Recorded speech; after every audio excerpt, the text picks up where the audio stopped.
Breaking news చూస్తున్నాం. తెలంగాణలో ఎలాగైనా అధికారంలోకి రావాలని ఆశిస్తున్న కాంగ్రెస్ పార్టీ రాబోయే అసెంబ్లీ ఎన్నికలను ప్రతిష్టాత్మకంగా తీసుకుంటోంది. అధికార బీఆర్ఎస్ను ఓడించడమే లక్ష్యంగా పావులు కదుపుతోంది. ఈ క్రమంలో పార్టీ కేంద్ర నాయకత్వం రంగంలోకి దిగనుంది.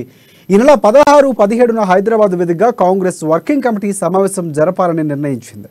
సిడబ్ల్యూసి కార్యవర్గ పునర్వ్యవస్థీకరణ అనంతరం జరుగుతున్న తొలి సమావేశం ఇదే కానుంది.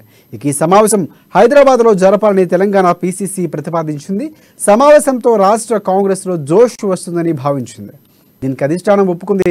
సోనియా గాంధీ, రాహుల్ గాంధీ, ఐసీసీ అధ్యక్షుడు మల్లికార్జున్ ఖర్గే, ప్రియాంక గాంధీతో పాటు కాంగ్రెస్ పాలిత రాష్ట్రాల సీఎం సహా 30 మంది వర్కింగ్ కమిటీ సభ్యులు ఈ సమావేశం కోసం రాష్ట్రానికి రానున్నారు.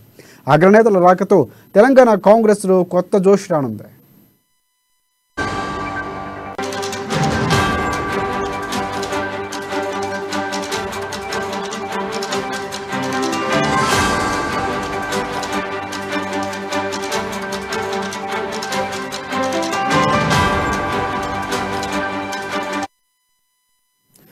బ్రేకింగ్ న్యూస్ చూస్తున్నాం. తెలంగాణలో ఎలాగైనా అధికారంలోకి రావాలని ఆశిస్తున్న కాంగ్రెస్ పార్టీ రాబోయే అసెంబ్లీ ఎన్నికలకు ప్రతిష్టాత్మకంగా నిర్ణయం తీసుకుంటోంది.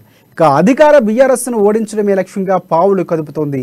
ఈ క్రమంలో పార్టీ కేంద్ర నాయకత్వం రంగంలోకి దిగనుంది. ఈ నెల 16, 17న హైదరాబాద్ వేదికగా కాంగ్రెస్ వర్కింగ్ కమిటీ సమావేశం జరపాలని నిర్ణయించింది. సిడబ్ల్యూసి కార్యవర్గ పునర్వ్యవస్థీకరణ అనంతరం జరుగుతున్న తొలి సమావేశం ఇదే కానుంది. ఇక ఈ సమావేశం హైదరాబాద్లో జరపాలని తెలంగాణ పీసీసీ ప్రతిపాదించింది. సమావేశంతో రాష్ట్ర కాంగ్రెస్లో జోష్ వస్తుందని భావించింది. దీనికి అధిష్టానం ఓకే చెప్పింది.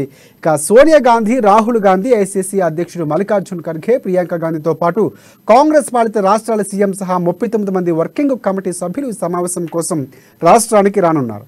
అగ్రనేతల రాకతో తెలంగాణ కాంగ్రెస్లో కొత్త జోష్ రానుంది.